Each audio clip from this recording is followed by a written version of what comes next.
I'm Stephen J. Abramson. Today I have the great honor of interviewing the multi-talented Lucie Arnaz. Today is December 9th, 2011. This is for the Archive of American Television, and we are in North Hollywood, California.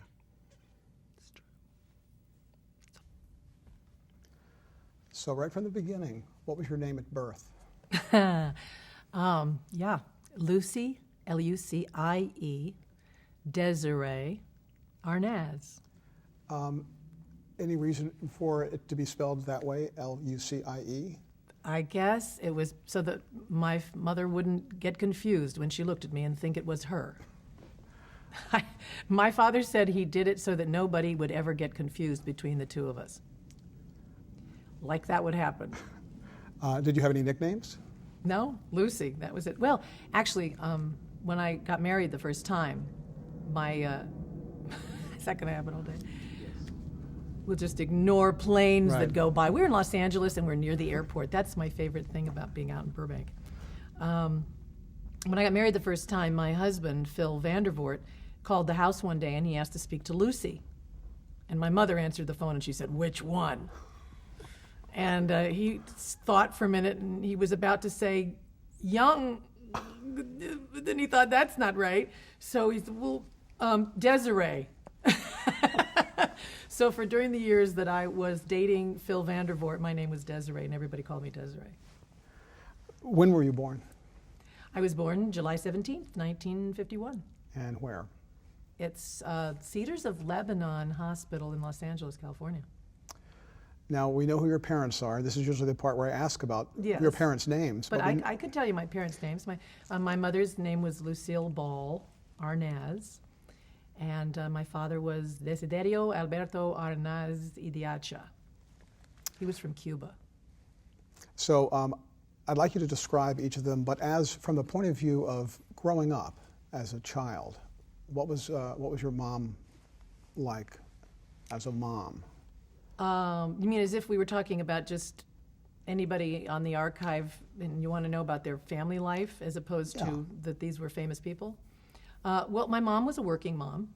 And she went to, I was born 6 weeks before a big show called I Love Lucy went on the air.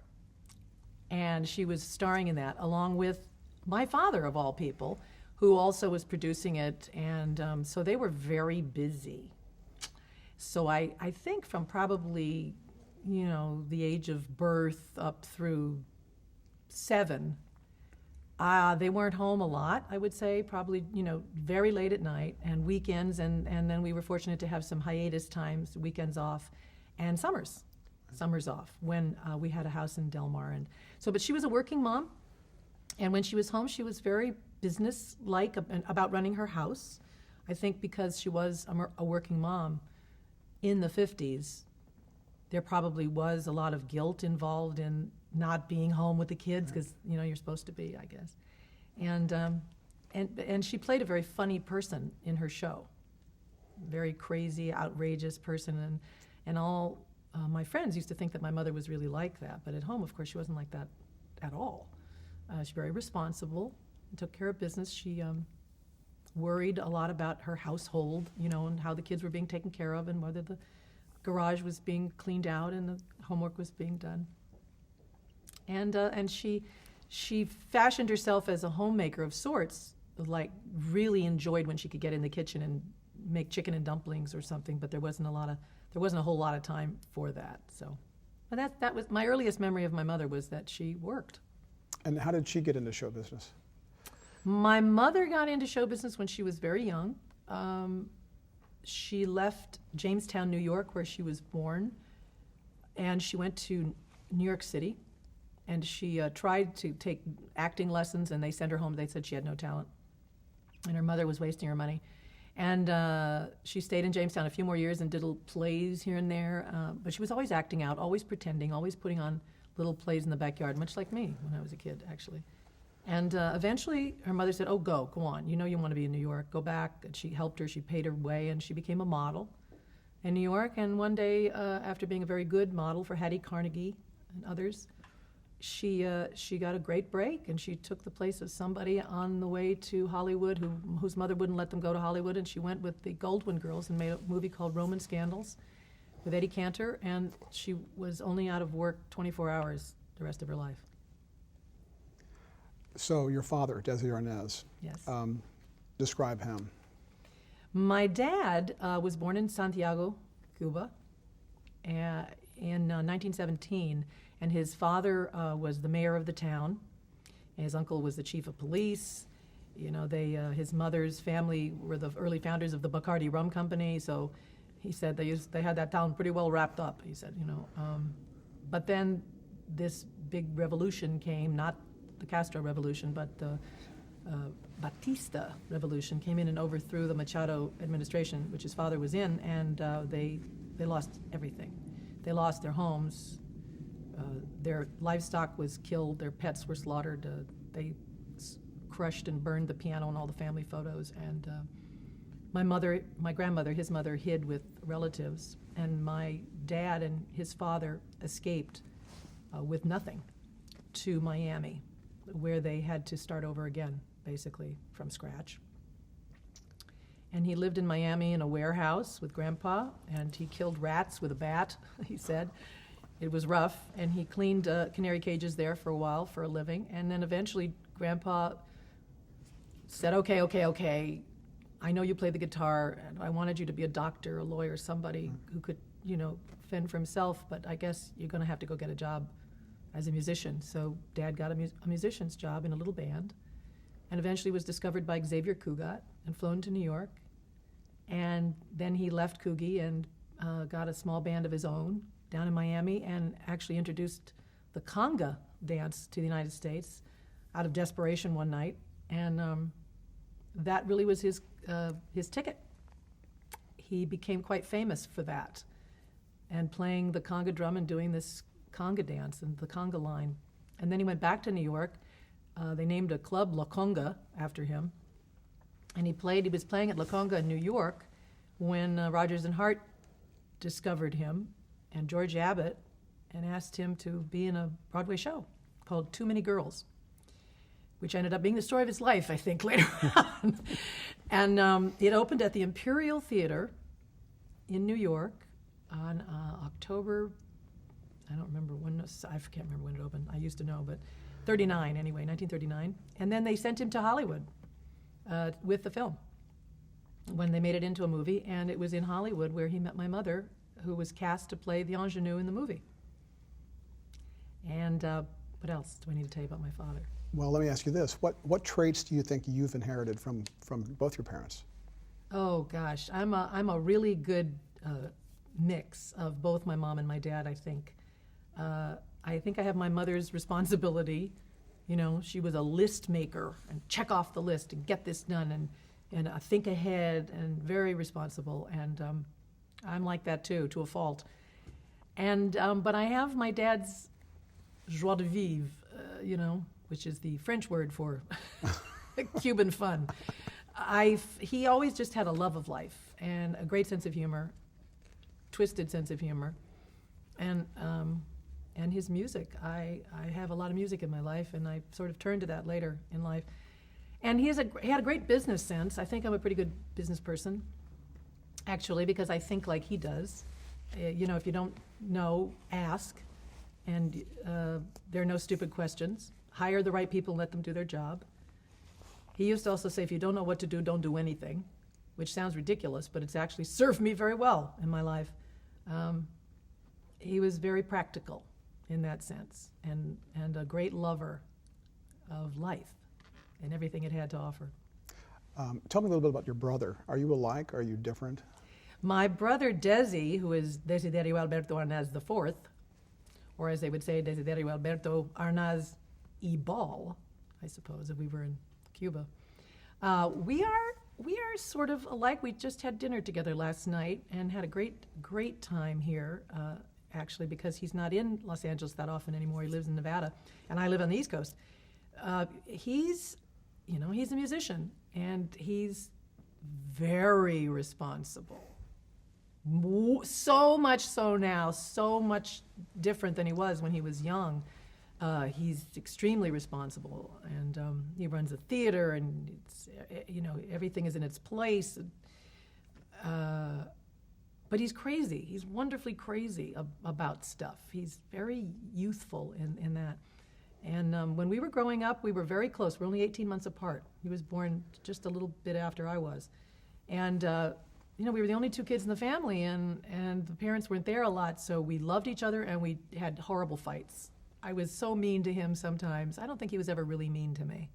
I think I was just big sister mean to him because he was so talented. He played the drums when he was like 4, and he was a surfer, and he was in a rock and roll group when he was 11, and I'm sitting there going, yeah, and my talent is what? So I took it out on him a lot, and he has been a good sport about it. But how are we alike other than that? I don't know. I think he's a good actor. He cares deeply about the business, so do I. And we share a great love of Mexico. We go down to Baja a lot together in the house that my father built. He loves his family. He's very close to his family, and so am I. Was that band Dino, Desi, and Billy, or did that come later? Yes, his band was Dino, Desi, and Billy. Dean Martin Jr. and Billy Henchy and Desi. And they had a #1 song, I'm a Fool, is what it was called, on the Reprise record label. And that's a crazy life when you're 10 and a half or 11, whatever he was, 11 and a half years old. Be traveling around the country opening for people like the Beach Boys, and have girls screaming at you as if you're the Beatles. It's nuts. He's lucky he survived it, truly.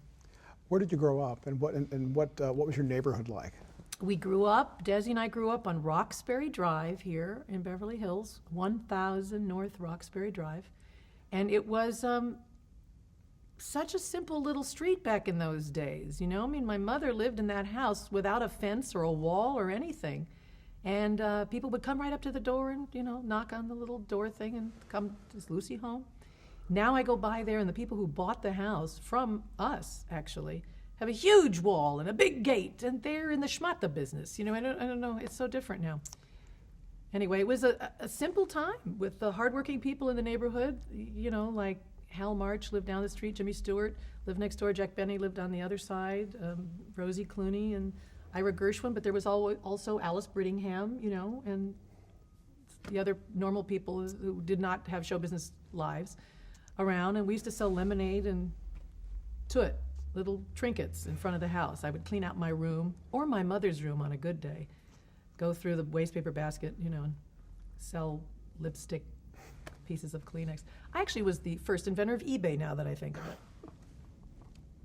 Who are your closest, who do you remember as the closest family friends? The ones who would come by and visit or spend time? Closest family friends from my mom. Well, my mother and father were divorced when I was 7, and Desi and I were 5 and 7. So this I think of as my mother and her second husband, Gary Morton's close friends, probably, because I don't have too many memories of those close friends prior to that. But they were people who were hardworking actor people, like Mary Wicks, and Carol Cook. And there was a lady named Ebba Sedgwick, who was Ed Sedgwick's wife, who was a great director, who actually was one of my mother's first mentors. Mm-hmm. And Ed had died years ago, and she adopted Ebba. And Ebba, I always thought Ebba was related to us for some reason, because she was always there at Thanksgiving and Christmas and on the weekends, and my mother took care of her till she died. And occasionally, there would be, we used to call them the kids, because after Desi and I had our own lives, my mother sort of inherited other couples, like Ross Martin and Olivia, or Sid Gould and Vonda Barra, who were relatives of Gary's. But not a lot of big celebrity people did not hang out at our house. We have a party every now and then. I can remember 1 or 2 really amazing parties that I sort of snuck down and sat at the top of the stairs and listened to, like the Jan Murrays and Don Rickles and Milton Berle, Bob Hope, having one of those evenings because Gary was a stand-up comic and he knew all these really funny people. But that was not often. As a little girl, was there an awareness that these were famous people to you, or were they just like people? I think both. I think I understood. I mean, as a little girl, depends on how little you're talking about. But by the time those people were hanging out there, I was an adolescent and I was in my teens, and I think I understood that Bob Hope had a famous name, and that these were funny, famous people. Yeah. Did you watch TV when you were a kid? I did. I watched a lot of television when I was little. I watched the Donna Reed show and Red Skelton, and Did you have any favorites or anything you think have influenced those were you? favorites because I had a big crush on Paul Peterson. And now we're Facebook friends. I just love that. Anyway, I watched. Yeah, I had favorites. I loved the Twilight Zone and the $1 Million Movie. Loved the $1 Million Movie. You could see it 9 times in a week. And I watched a lot of TV. I don't Any remember other what all the favorites favorite stars on TV? other than Paul Peterson.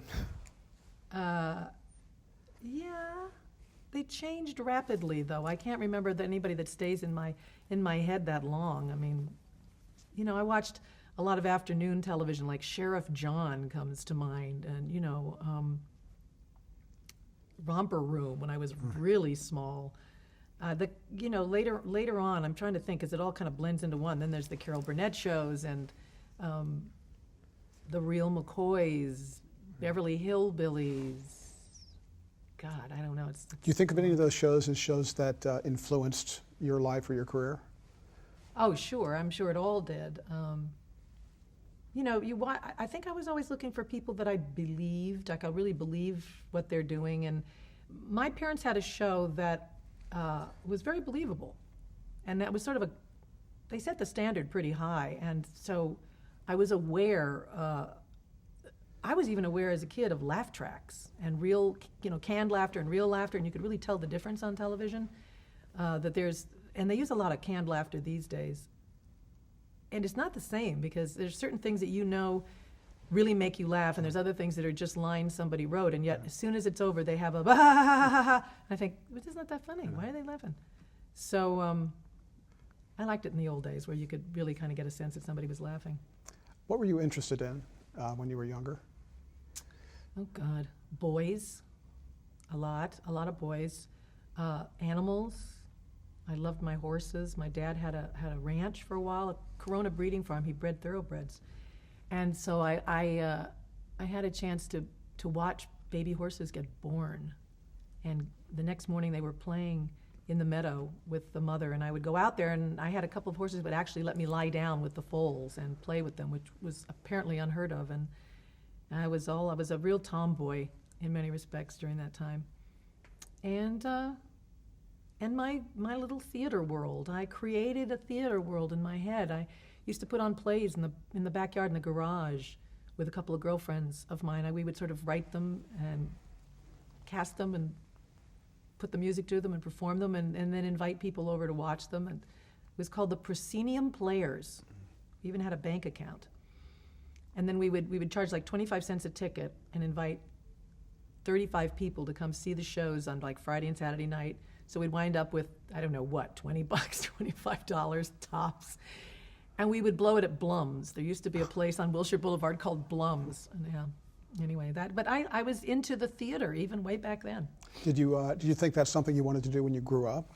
I had no idea. I just knew it was fun. I knew I had a good time doing it. It was different enough, too, from what my parents did. It was different from what my brother did because it wasn't music. It wasn't TV. It wasn't producing.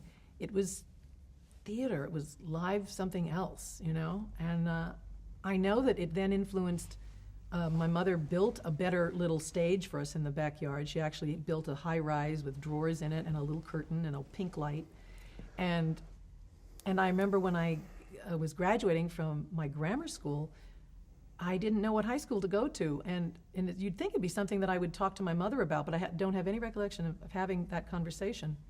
So I called my best girlfriend, Susie Meyer, who was 5 years older than I was, but sort of somehow became my best girlfriend because her mother was friends with my grandmother. And Susie had gone to a high school here in Hollywood called Immaculate Heart High School. It was an all-girl Catholic high school.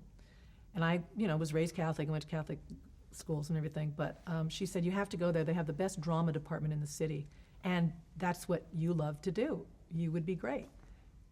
So I did. I got into Immaculate Heart by the skin of my teeth.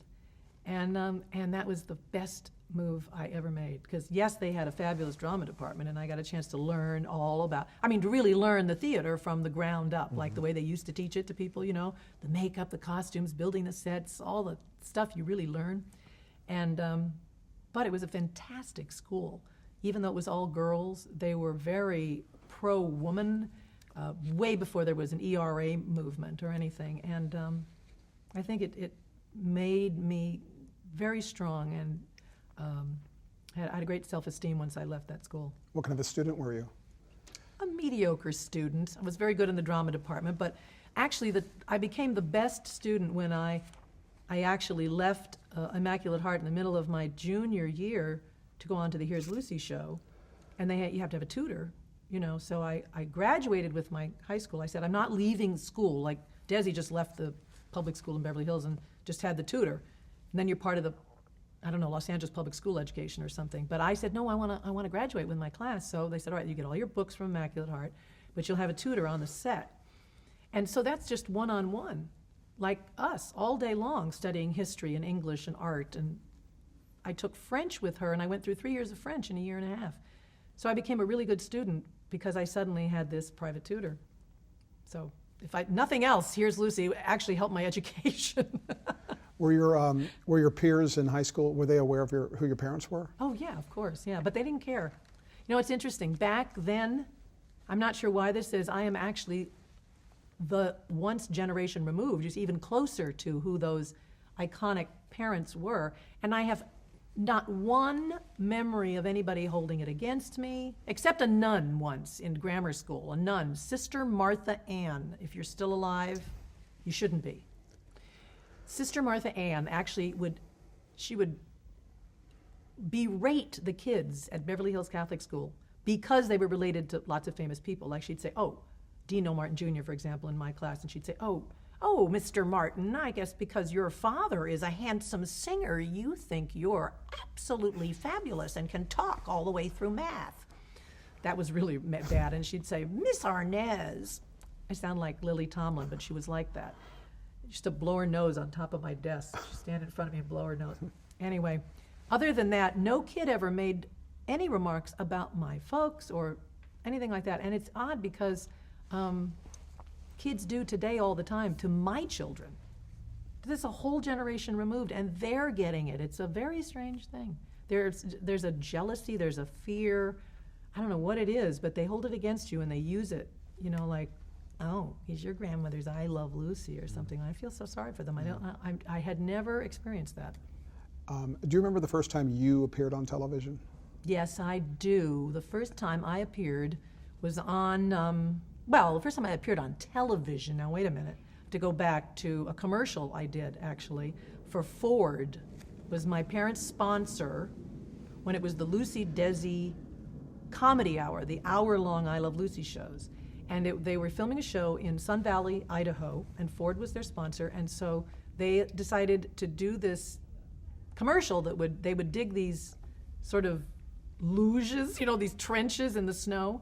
And we had flying saucers, and we would be shoved off on a flying saucer, Desi and I, holding on these little flying saucers and go boom, boom, boom, down the thing. And they made it into how smooth the Ford station wagon ride is. Something, it was hysterical, but I remember that was the commercial we did. And that show was after the half-hour sitcom of I Love Lucy? Yes, the last year they did 13, I believe, Okay. Lucy Desi Comedy Hours, or they were called the Lucille Ball Desi Arnaz Show or the Lucy Desi Comedy Hours. Okay. And some of them were on location, like that one. Were they variety shows, or were they No, they were more I Love Lucy situation? shows, Oh, okay. just that they were longer, and again they had guest stars. Danny Thomas was in one, and Cesar Romero. There was one where they went back to Havana, and then there was this one was Fernando Lamas up in Sun Valley. The last one was Ernie Kovacs and his wife, Edie Adams. Yeah. So let's talk a little bit about that little show, I Love Lucy. And Okay. this is interesting. That I little think show. people want to know how you describe the characters on the show that your mom and dad played. So let's start with Lucy Ricardo. How I describe those Yes. characters? Okay. Well, Lucy Ricardo was a housewife in New York City. They said she was a redhead, although it was a black and white show. I don't know if you could tell. But she was a housewife in New York City, married to a Cuban band leader who in show business, and he wanted a normal life, a normal wife, and she wanted always to find a way to somehow get into show business, and he did not want her to be in show business. Other than that, they were a happily married couple. He was sort of successful, but not too successful, sort of middle class, and they had great fun, a little bit older neighbors called Fred and Ethel Mertz, who became their best friends, and Ethel and Lucy were sort of confidants, and Ricky and Fred were pals, and it was a story about these four people who were great friends, and I think it was a story also about unconditional love, because it seemed like no matter how much trouble the Lucy character would get into, much like a Baby Schnucks kind of character, which it actually was based on, there would always be somebody at the end of the day to say, oh, it's all right, and they would still love her. And we remember the show for its laughs, but oddly enough, because people talk about this all the time and ask me, why do you think, all these years, I think it's the unconditional love part that really hits home, and we all want to be able to get into that much trouble and come out okay. And how do those characters, the Ricardos, differ from the mom and dad that you knew? Well, the Ricardos, except for the fact that they were married, were not, and my father was a musician, a band leader. Ricky was very much like my father. Lucy was not like my mother. Lucy isn't like anybody. Lucy Ricardo really isn't like any living person. Come on, She is that little part of all of us that is the troublemaker and, the sprite, the handful, as we were saying. But I don't think there's really anybody who's exactly like that character. My mother was, as I said, very, very serious, really, sometimes to a fault serious, and she had a rough life growing up. She went through a lot of pain as a kid. There was a lot of death in her family when she was young. Her father died when she was 4. Her grandmother and her aunt, who lived in the same house with her, both died while she was there. Her mother had to go off and work. There was a lot going on, and she turned to this play acting, this as a relief, I would guess. She wanted to make other people laugh. And it was her opportunity to be a kid, because I don't think she ever got a chance to really be a child. What would surprise people to know about your parents? What would surprise people to know about my parents? Well, I guess what I just said would surprise them, because everybody thinks that they're exactly like they were on television. She was a very quiet person, really, at home. She liked to play word games. She did not like the public eye. She would go to functions when she had to, the big award shows or things like that, but she did not like to get all dressed up and go to be seen places. She'd much rather go to Mateo's and have dinner with friends.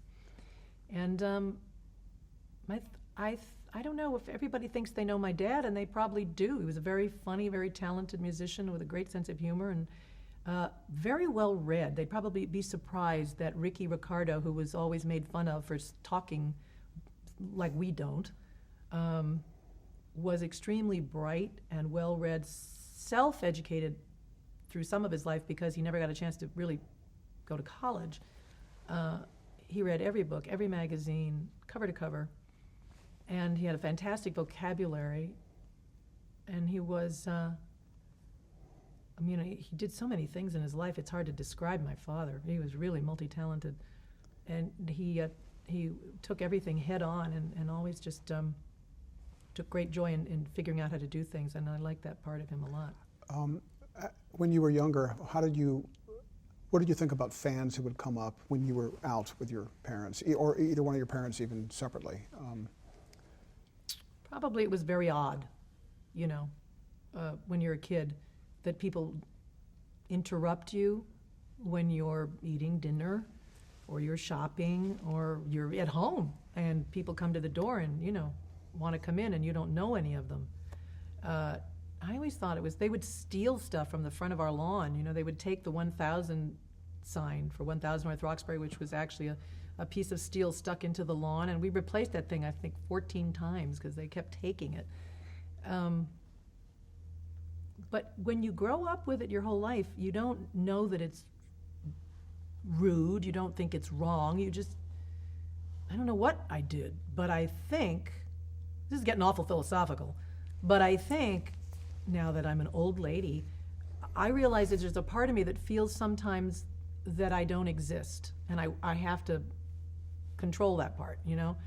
And I think that's an old thought from when you're very little and you're having a conversation or something and it all goes over there and you don't know why. Well, I was going to lead to, now that, I mean, in your own right, you've become famous, you're well known, and you have fans. Yeah. When they approach you, did it help at all that you experienced that, you know, when you saw your parents approached by fans? Or yes, I mean, first of all, the good thing is that my mother and my father were always so incredibly polite to their fans, which is probably one of the reasons that I feel like, where'd they go? Because they would never think for a minute of going, excuse me, I'm eating. They would never do that. There were not bodyguards. We didn't have any of that stuff. Somebody came up to them and said, oh, Lucy, oh, Desi, we'd love you. They would say, oh, thank you so much. Oh, of course I'll sign that. You know, she was great. So I do the same thing. Now, maybe inside, I'm thinking, sometimes, but I'm very appreciative. My mother always said, if it wasn't for those people, we wouldn't be here at all, you know, and she's right. She's totally right. And the only time it gets me is, I guess, if I have just finished some big Broadway show or something, and these people are holding the playbill to the show I just did, and they race to the stage and they go, oh, your mother could, you know, and I always go, what are you telling me that for now? It's like, start with, I just saw the show and you were good, and then tell me about. That's the only time. But you know what? I figured it out, I think, finally.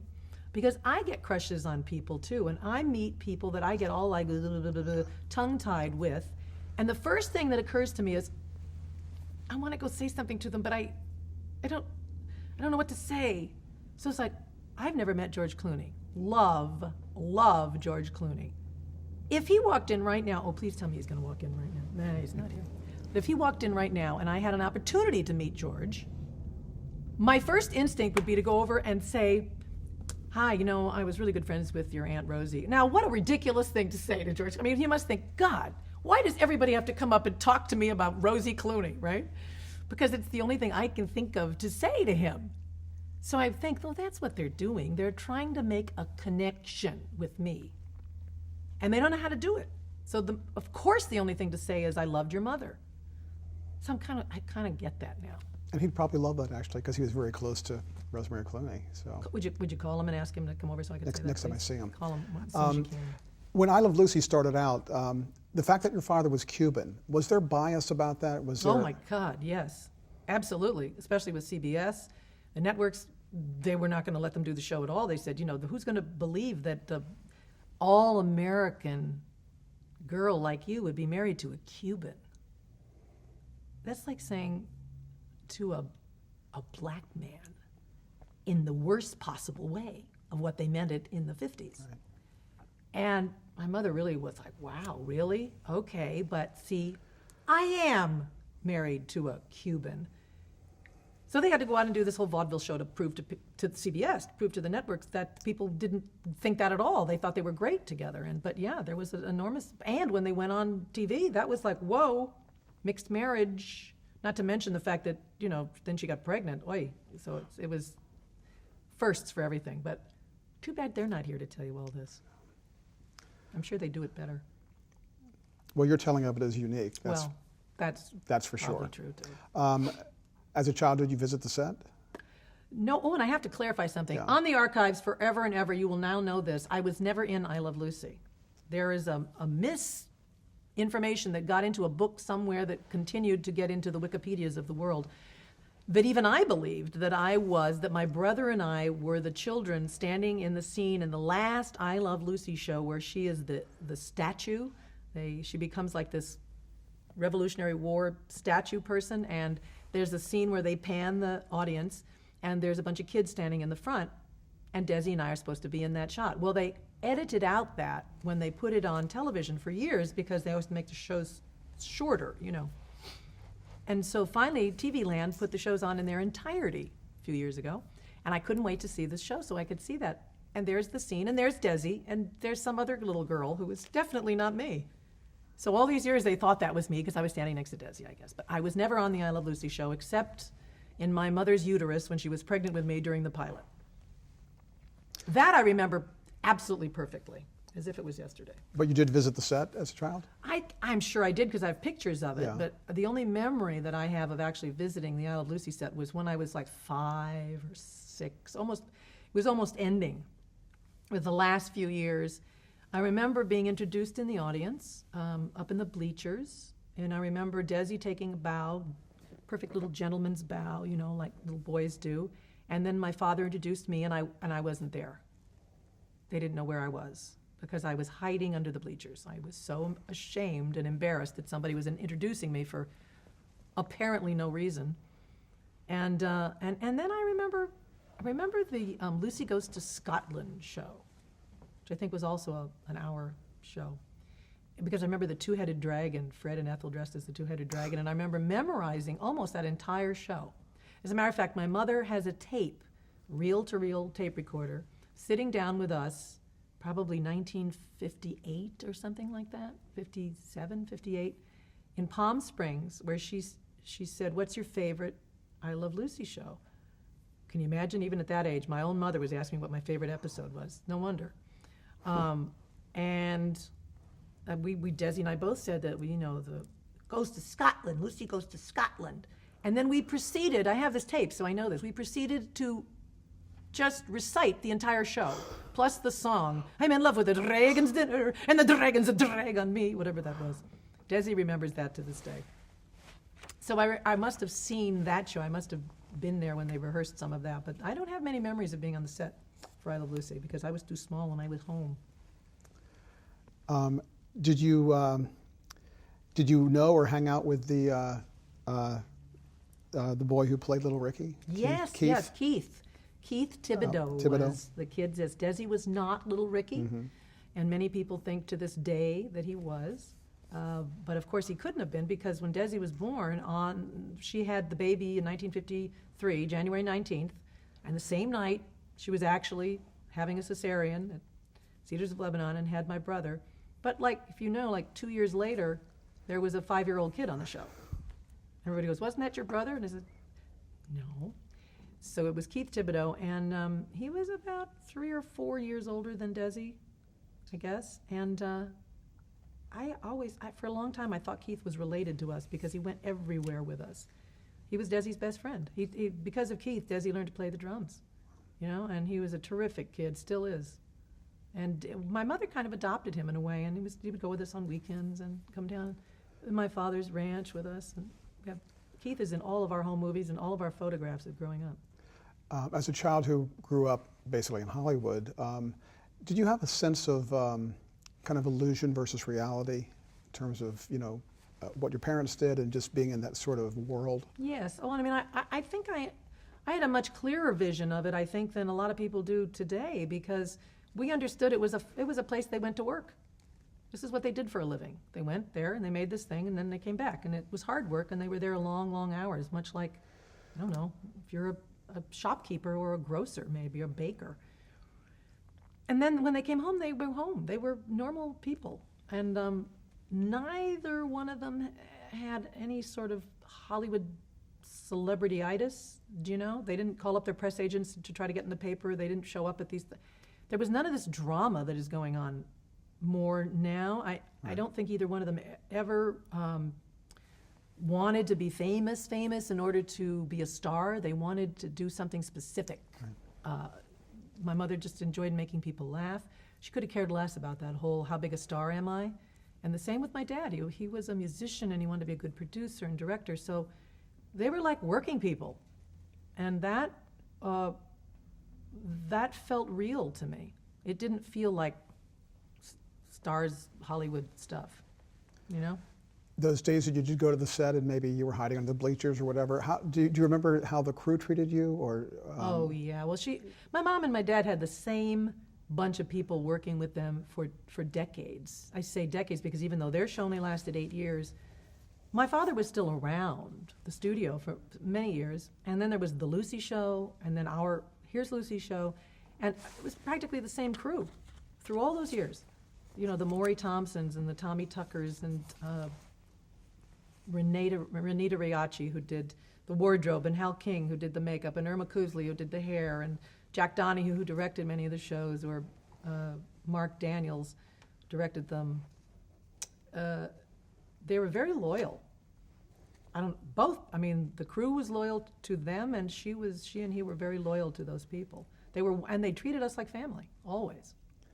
How about William Frawley and Vivian Vance when you were a I wish child? I could say I got a chance to know Bill Frawley, but I never really did. I only from watching him on the show like everybody else. Whenever I was around, I think I met him once or twice, and he was a nice guy, But he liked to disappear and just go watch the fights. I never knew where he disappeared to. I found out years later that that's what he would, he just did his shtick and went back to the dressing room.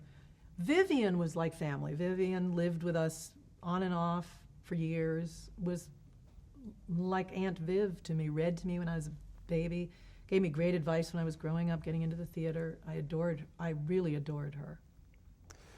When your parents divorced in 1960, how did that affect you? That's a whole other interview. Well, like any kids whose parents get divorced, you definitely don't want that to happen. And it was terrifying. I hear Cher singing in my head somewhere right now, because that's exactly what happened. You better sit down, kids, And those words are pretty much, I think, what every kid goes through when their parents tell them it's not working out anymore. Part of me probably totally understood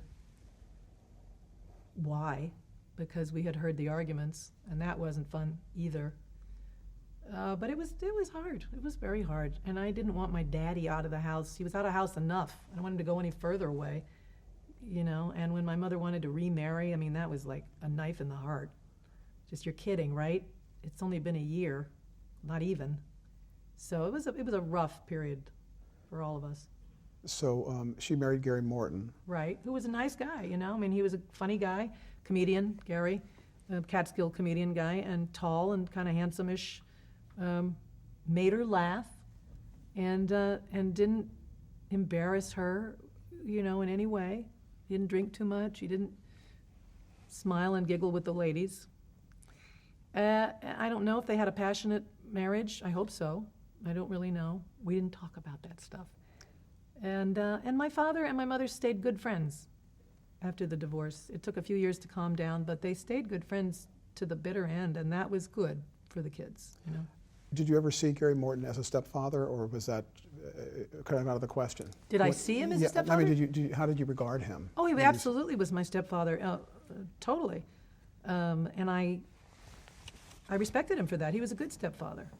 It took him a while to learn how to do it, just like it took me a while to learn how to be a good stepmother, which I had to become later on in my life too. But he was fun, and I think he was contented being just who he was, married to her. Did he have a relationship with your father at all? Yes, he actually was a tremendous supporter of my dad. He always spoke very highly of my dad. He gave him credit, even when he was talking to the audience, doing the warm-ups, he would always say wonderful things about Desi and how he created all of this. And he didn't have any of those hang-ups of the, husband coming in might have about the ex-husband. My father, I can't say, felt the same way about Gary. He would always make jokes about Gary, as if, and I wanted to say, well, you can't make jokes. If you don't want her, somebody else can have her, that kind of thing. Used to call him Barry Norton. They really were friends. I'm taking some water now, but you can keep talking. Okay. Well, I'll ask as you're drinking water. And your father remarried too, Edith Mack Hirsch. Yes. Describe her. One of my best friends. Beautiful redhead, gorgeous, voluptuous, showgirl-looking type lady, but not a showgirl. Just a regular broad, just a regular dame, who used to be married to Clement Hirsch, who owned Calcan Dog Food and was wealthy and had about 8 kids. And they had a kid together named Greg Hirsch, called him Butchie. And Edie and Clement used to live with Jimmy and Margie Durante in the summers. They used to share a house together at Del Mar Beach, which was right next door to our house when we were growing up. So when my mother and father were still married, we were already playing with Butchie and Edie. And then my parents divorced many years later, and my father dated a bunch of blonde bimbos, and I wanted to poison all of them because don't you dare marry one of those people, because I'm like 8, and that's that's like the Parent Trap age, like, you're not going to marry my dad. And then he came to his senses and suddenly started seeing Edie, because she had divorced Clement. Best thing that ever happened to him, I'll tell you, because she was a joy, absolute joy. Great laugh. She didn't know how to cook anything when she married him, but he's such a great cook. He taught her, and she became a fabulous cook. She taught me how to drive. She went bowling with us. She took us to the fair. She knew exactly how to handle my dad. She was amazing. And she died in 1985, right after my 3rd child was born, and the year before my dad died, and I really miss her. Was she friendly with your mother? Yes, they were very friendly. They played cards together. I mean, when they were living in Delmar, they used to play gin rummy together. Everybody called Edie the pencil because she could and add up that fast, all the numbers. It's just sensational. He got lucky. So in 1962, the Lucie show started. The Lucie show, yes, okay, yep. And how was that character different than Lucy Ricardo? The Lucie show was Lucy Carmichael, and she was a divorcee, or was she a widow? I don't even remember. A widow, I guess. Yeah, and I think she was. Vivian Bagley was the divorcee, Right, probably. right. Vivian was her cohort, but they were without the boys now. It's just the 2 ladies and their children. And she had my mother had 2 children, who were played by Jimmy Garrett, played little Jimmy on the show, and Chris, who was Candy Moore. And Vivian had Ralph Hart, who I got an instant crush on. And to this day, my heart goes a little like this for Ralph. And that show was 6 seasons long, and it was kind of the same thing. Mr. Mooney, Gail Gordon, came onto the show and played, I guess, the replacement of the Ricky character, somebody to say no, Lucy, It was a pretty good show. It was written by a lot of the same people, and it lasted 6 seasons. Now, I did my first debut as an actress was on that show. I was 11, I think, and it was the Lucy's a Soda Jerk show where I played Chris's friend, which is ridiculous because Chris was like 16 and I was 11. And I remember thinking I looked so grown up in that show because I had my hair in a ponytail and my little bangs.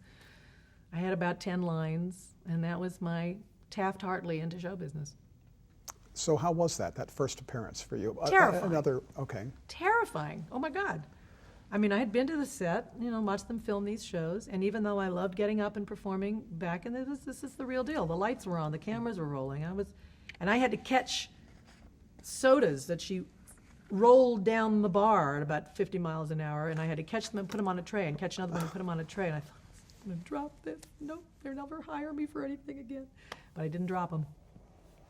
Even though you like to, you do these backyard plays and everything, you like to perform, were you shy?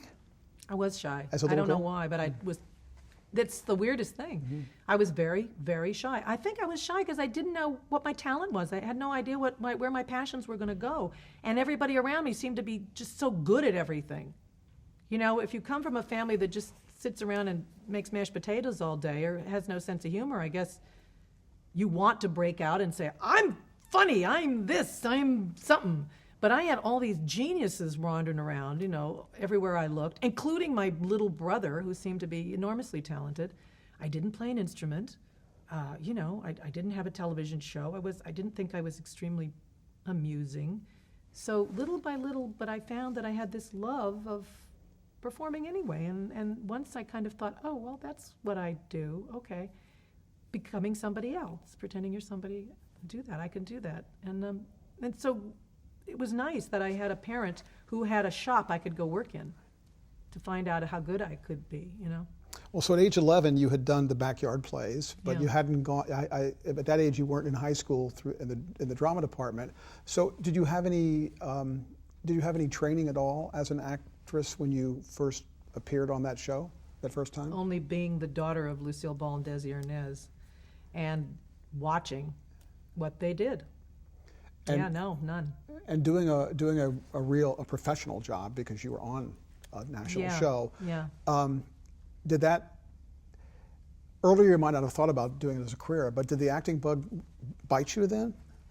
Did it sort of develop? I think so. I can't say for sure because I had a very responsible side of me too, even at that young age. That was still my fun, and I always thought I would do something for a living, that I would have to go and get a real job someday. I still think that, by the way. But I toyed with veterinarian, nurse, all those things that women think they can do. And but when it came time, as I say, when it came time to pick a high school, my girlfriend reminded me that, no, well, you like drama, you should go to that school, you'll have fun. Right. And then that school fertilized this little thing that was just my fun into something that I thought, oh, well, am I good? Oh, they said I'm okay.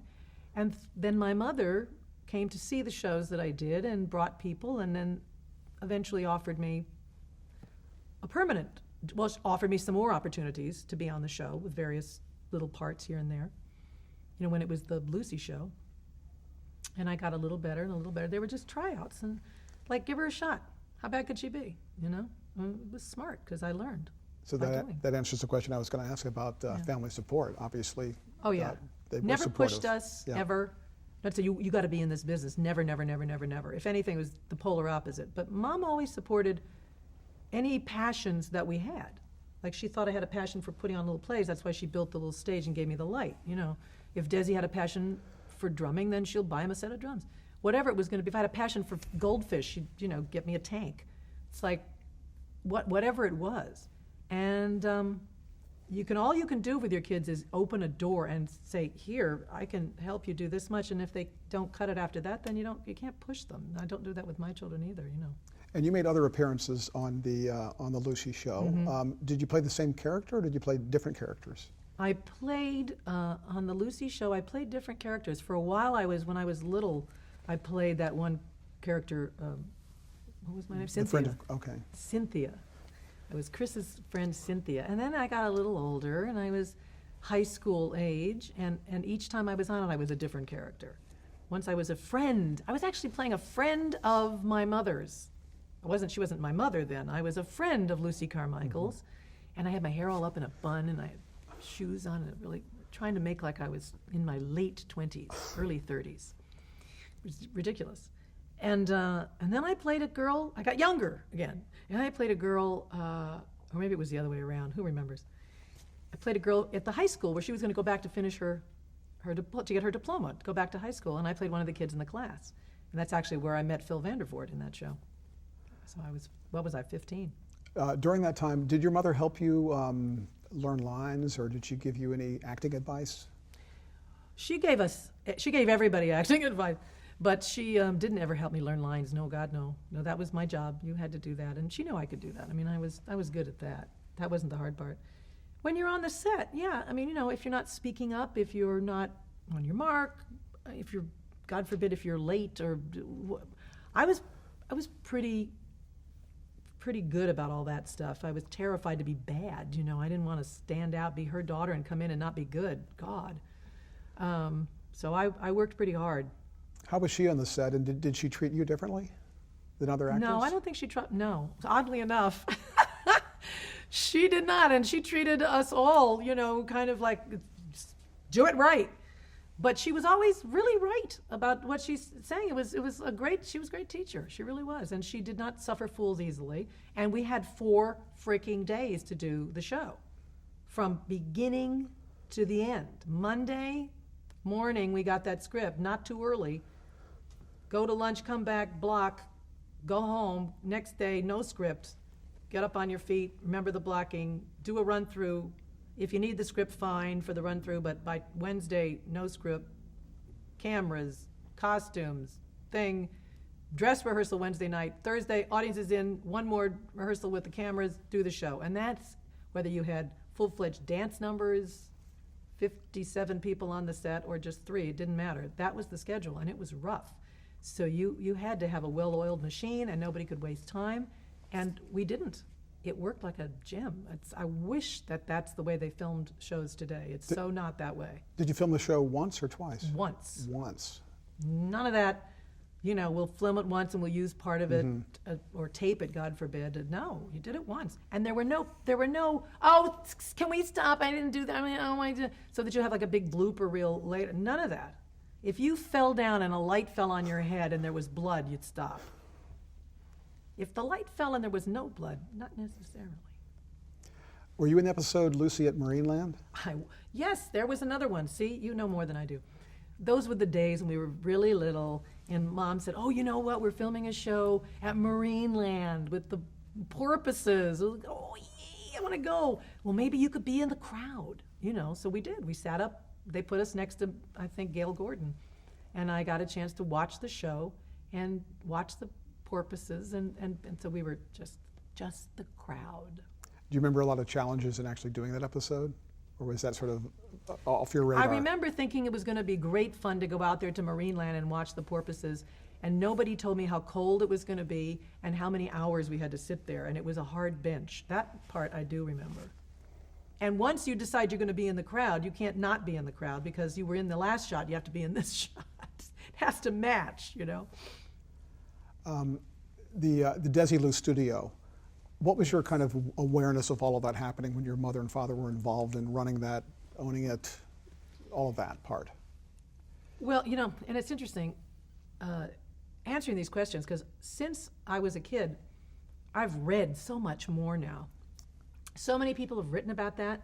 I made a documentary on it. I did what you're doing. I interviewed lots and lots of people. So my knowledge of it now is different than what it was then, and I'm trying to think back to how much did I know then. What I think is that when they ended up buying RKO Studio and turning it into Desilu, I was, 6, something like that, around that age, and I just thought it was the coolest thing ever that suddenly Mom and Dad owned. They actually said they owned this whole place. So if I wanted to go to the prop department and just fool around for an hour and a half, I could. Like the guy would say, oh yeah, come on in, Lucy. Come on in, little Desi. Come on in. And they just go let us play with King Kong and all those amazing things that were in there. And it was magical. Magical. And I mean, we had little go-karts, and so you could go all around with Dad, all in the back lot, where they filmed. And he had 3 studios. They owned Culver City and General Service and this one and the Coenga lot and that lot, where they filmed Gone with the Wind, and it was pretty amazing. Was your mother very involved in the business side? No, God no. She hated the business side. She gets a lot of credit for having run, the first woman to run a studio. Hated that whole thing. Hated it. Just wanted to be Lucy. Just wanted to do her show and not be worried about any of that business stuff. That was Desi's. That was my father's, domain. And when it didn't work out, that he was going to leave and she had to buy him out, she kept all the same people that he had hired, brilliant people, and took their advice for the most part. She relied on them as well she should. Made a couple of pretty good decisions on her own just by the seat of her pants. Like, no, let's not cancel Star Trek. I like that. I don't care if it's expensive. Or Mission Impossible,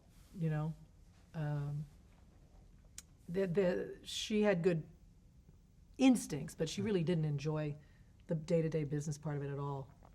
Okay. We're going to change tape. Good.